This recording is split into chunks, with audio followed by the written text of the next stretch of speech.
YCP హయాంలో జరిగిన అవినీతిని కప్పిపుచ్చుకునేందుకే వివిధ శాఖల్లో ఫైళ్లను తగలబెడుతున్నారని తెలుగుదేశం నేత బుద్ధా వెంకన్న మండిపడ్డారు. 5 ఏళ్ల పాలనలో దోచుకోలేదని చెప్పే ధైర్యం వైసీపీ నేతలకు ఉందా అని ప్రశ్నించారు. వైఎస్ హయాంలో చాలా మంది అధికారులు జైలుకెళ్లారని, ఇప్పుడు జగన్ కారణంగా జైలుకెళ్లేందుకు అధికారులు క్యూ కడుతున్నారని విమర్శించారు.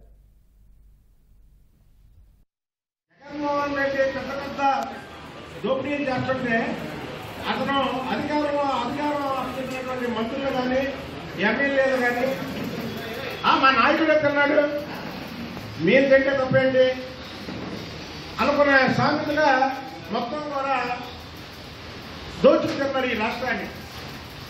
వీరు విపరీతమైనటువంటి కరప్షన్ చేశారు ప్రతి శాఖలో చేసి ఆ ఫైళ్లకు సంబంధించినటువంటి ఈరోజు మేము కొత్తగా వచ్చినటువంటి ప్రభుత్వం కానీ ప్రభుత్వంలో ఉన్నటువంటి అధికారులు కానీ ఆ ఫైల్ తెస్తే ఇలా దొంగతనం మొత్తం కూడా బయటపడింది.